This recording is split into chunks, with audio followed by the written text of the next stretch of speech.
अलीगढ़ मुस्लिम विश्वविद्यालय के टेक, आक, LLB और एड के लिए प्रवेश परीक्षा शांतिपूर्ण ढंग से संपन्न हुई।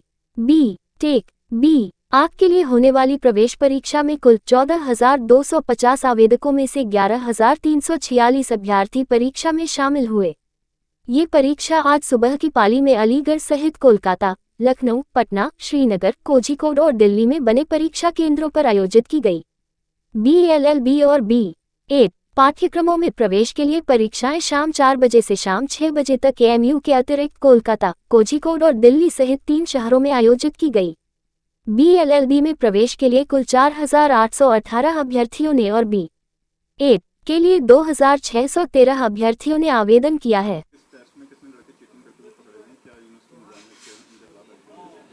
और देखिए, आज जो बीटेक का एग्ज़ाम होता और उसमें एक सेंटर है डिपार्टमेंट ऑफ फिज़िक्स, वहाँ पर एक लड़का पकड़ा गया, उसके पोजीशन से मोबाइल फ़ोन निकला है।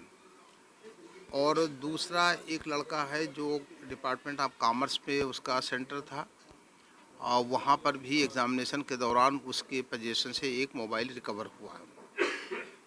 और इसी तरीके से एक लड़का डिपार्टमेंट ऑफ मैथमेटिक्स पे उसका सेंटर था और एग्ज़ामिनेशन के दौरान ही उससे भी एक मोबाइल बरामद हुआ है।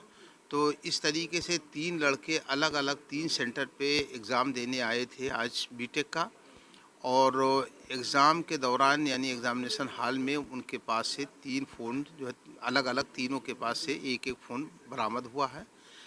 जैसे ही ये फ़ोन बरामद हुआ उसको सुपरिटेंडेंट ऑफ एग्ज़ामिनेशन ने अपने कब्ज़े में ले लिया और उसके बाद में उसको सील करने के बाद में अपनी रिपोर्ट के साथ उसको कंट्रोलर ऑफिस भेज दिया। और जो कैंडिडेट्स हैं उनको प्रॉक्टर ऑफिस भेज दिया गया था। उनसे पूछ जांच करने के बाद में और उनका पूरा नाम, पता, एड्रेस लेने के बाद में फ़िलहाल लड़कों को रिलीज़ कर दिया गया है। अब आगे की जो कार्रवाई होगी वो ये है कि जो हमारे यहाँ एग्ज़ामिनेशन अनफेयर मीन से रिलेटेड जो 7 मेंबर्स की कमेटी है, उस कमेटी के सामने ये मैटर पूरा जाएगा। वो कमेटी पूरे चीज़ को एग्ज़ामिन करेगी। एग्ज़ामिन करने के बाद में जो भी पनिशमेंट रिकमेंड करेगी वो पनिशमेंट उन लड़कों के ख़िलाफ़ होगा। हाँ, बिल्कुल सही आप कह रहे हैं कि तमाम सेंटर्स पे कंट्रोलर ऑफ एग्ज़ामिनेशन से मेटल डिटेक्टर प्रोवाइड कर दिया है और उससे उनकी फ्रिस्किंग हो रही है। लेकिन मैंने कहा कि आज से मेरे ख़्याल से कई हज़ार बच्चे एग्ज़ामिनेशन में बैठे हैं, उनमें से सिर्फ 3 बच्चों के पास ये मोबाइल निकला है। हालांकि वो अपनी दलील दे रहे हैं कि गलती से उनके पास ये मोबाइल रह गया था।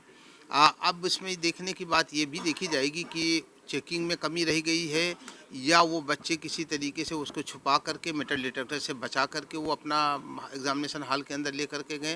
बहरहाल ये मामला एक जांच का पूरा मामला है और इस पर जांच होगी और जांच के बाद में जो चीज़ें सामने आती हैं उसके हिसाब से यूनिवर्सिटी के रूल के हिसाब से कार्रवाई उनके ख़िलाफ़ होगी।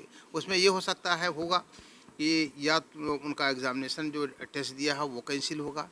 इसके अलावा भी उनके ख़िलाफ़ ये हो सकता है कि उनको आगे फ्यूचर एडमिशन से डिबार कर दिया जाए, 2 साल, 3 साल, 4 साल, 5 साल। ये जो कमेटी है वो तय करेगी, वो उसका जो भी रिकमेंडेशन होगा उसके हिसाब से आगे कार्रवाई होगी।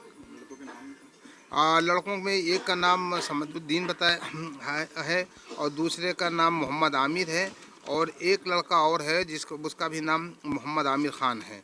तो इस तरीके से 3 लड़के हैं और तीनों लड़के अलग अलग सेंटर पे एग्ज़ाम देने के लिए आए थे और उनके पास से ये फ़ोन मिला है।